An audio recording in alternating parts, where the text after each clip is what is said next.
It's no secret that Pokemon is one of the largest entertainment franchises out there. Going beyond games, Pokemon has ventured into the reaches of television, toys, and trading cards. But as with all things that are large enough, Pokemon has gotten its share of criticism.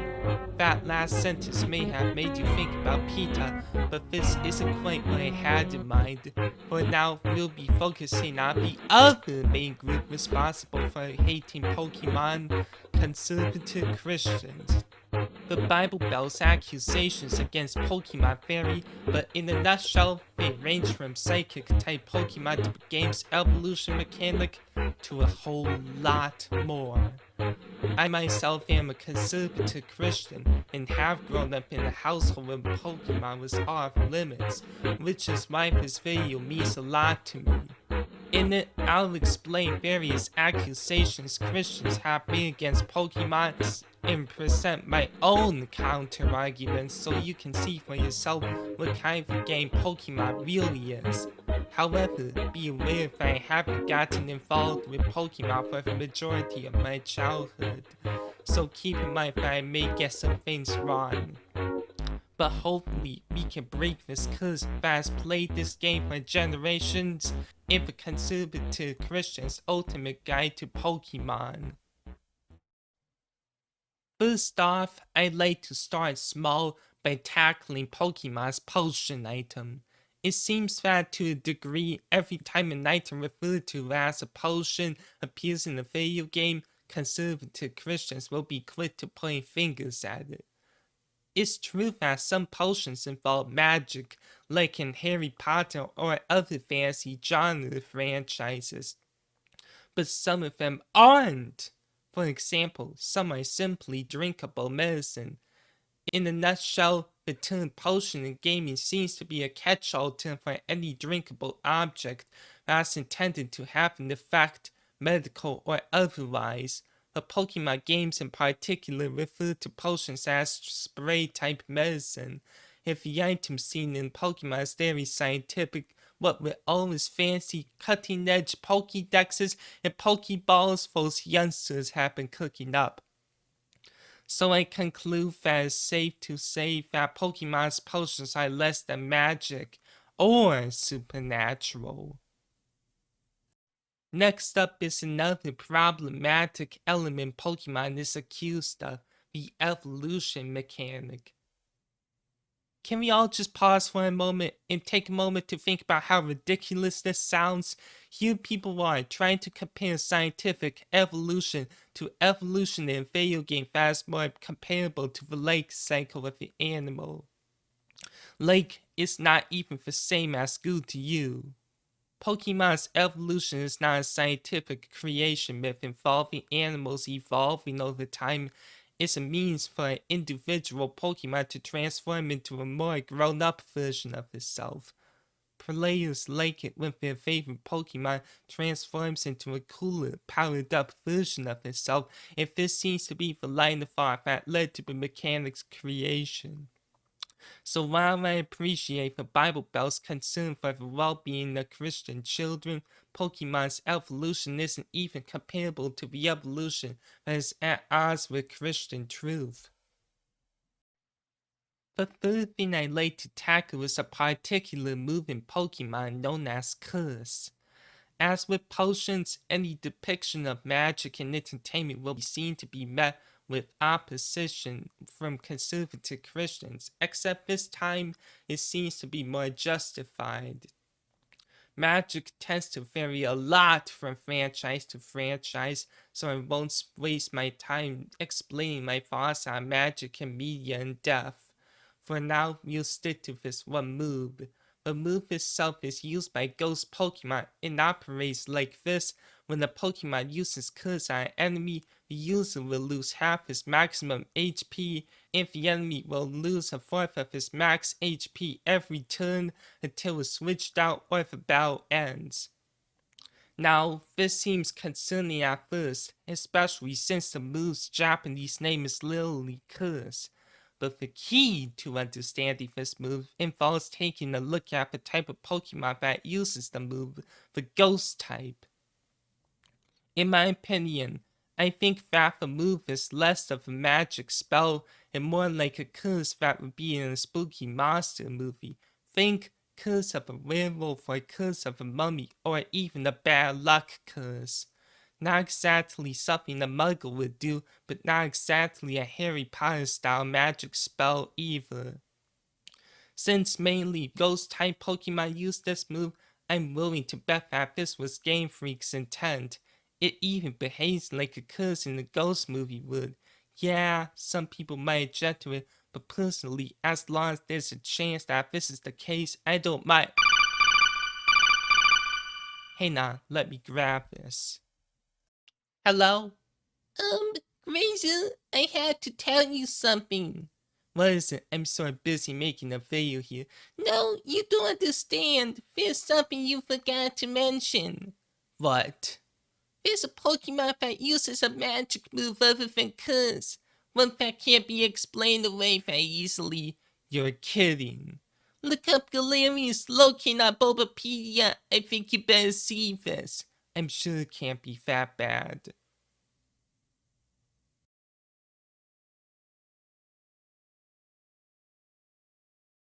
She's not joking. Oh my god. She's not joking. Ugh. Fine! Some Pokemon cast spells, but the fact that Galarian's Loki and signature move didn't show up until Gen 8 speaks volumes about how Curse isn't the move you think it is. In fact, I go as far as to say that the fact that a move named Eerie Spell not only didn't show up until very recently, but was also separate from Curse, backs up my claim about the latter move. And not only that, but the newer move is described as an attack involving psychic energy and isn't even ghost type. So I wouldn't worry too much, for the most part at least. This accusation doesn't come from the Bible as much as it comes from other groups, namely PETA, but I felt like picking it apart nonetheless. Pokemon is a franchise all about collecting animals and making them fight each other. If one thinks about this enough, they may come to the conclusion, hey, isn't this like dogfighting, which is really immoral? And sure enough, many people have pointed this out, namely PETA, although there are others.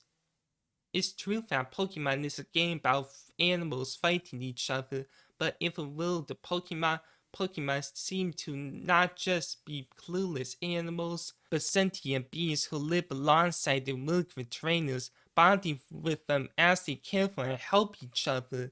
Granted, critics could always mention the argument that trainers are like, it's not my Pokemon I'm beating up, but I'm getting to that part right now. It'd be reasonable to assume that Pokemon not only know what they're getting themselves into, but thrive in the spirit of competition as well. I've never played any Pokemon game yet, but I have heard of Black and White's Team Plasma, who wants to create a better future for Pokemon by liberating them. So it seems that Game Freak is well aware of the controversy of catching animals from the wild and making them duke it out. I still don't have a truly potent argument against this area of criticism, but this is the best I could come up with. For now, let's get to the most prominent point of criticism of them all when conservative Christians gain up on Pokemon. Finally, we're at the accusation that is perhaps the most overutilized when conservative Christians rally against Pokemon: psychic Pokemon. One of the most iconic types of Pokemon, psychic type Pokemon vary from single-celled organisms to chimes and bells to weird mimes who people think I tried to abduct kids like William Afton. But this iconic Pokemon type has also been the most criticized by conservative Christians, having received backlash from all directions for one reason. In the Bible, psychics and mediums are condemned, which seems to be the reason why conservative Christians oppose this particular type of Pokemon so strongly. In fact, When I was younger, psychic Pokemon were my parents' main complaint against the series, which is why now would be a good time to say this. Ahem. Just as Pokemon's evolution isn't the same as scientific evolution, and Pokemon's potions aren't the same as potions from something like Harry Potter, psychic Pokemon are not the same as real-world psychics and mediums, who generally range from being superstitious scammers to people who actually work with dark forces in order to deceive people. There is a running trope in fiction where certain characters have such developed minds and brains that are able to use them to do things like blast mental energy or lift objects without touching them. These powers are as much occult as they are superpowers, and form the basis of psychic Pokemon. There are even Pokédex entries that nod towards the whole mental superpowers thing. In Japan, the psychic type is called the Esper type, with Esper being the word for those people in science fiction and fantasy I mentioned earlier who have such abilities. Granted, there are some Pokemon whose dex entries have some fortune teller-like or even occult aspects to them, but for the most part, psychic Pokemon aren't the same types of psychics that are frowned upon in the Christian religion. So, in a nutshell, psychic Pokemon are not like this, they're more like this. In fact, basically sums up what I just said about psychic Pokemon. And with that, my dissection of the various claims that conservative Christians have made against Pokemon has concluded. Some of you might disagree with the points I made, and it's always possible that I could have been wrong about some of the things I said. Like I said in the video's intro, I haven't been involved with Pokemon for the majority of my childhood. In short, Pokemon isn't a perfect franchise. Some criticism have been over-exaggerated, while others hit closer to the center. But a good majority of these issues aren't as serious as some groups would like you to believe. As for you, if you are a conservative Christian who is against Pokemon, I hope that this video opened your mind at least a little bit, and maybe even ended up leading you to potentially reconsider any opinions about popular games that maybe weren't even true in the first place. In the end, the best a Christian can do when judging any game that they or their children are going to play is to be well informed about the game's contents and to keep an open mind before coming to a potentially rash conclusion or even piling onto a bandwagon that could cause a lot of damage should people not notice the warning signs. Perhaps the conservative Christians had judged Pokemon with proper discernment instead of piling onto the anti-Pokemon bandwagon. Maybe the games wouldn't have had a messy reputation in the Bible Belt. But what's history is history, I guess, and the only thing we can really do is to move forward. This was a video essay intended to shine light on the Pokemon series. If you enjoyed this video, leave a like and comment, and don't forget to subscribe. And perhaps I just might pick apart some more scapegoat franchises.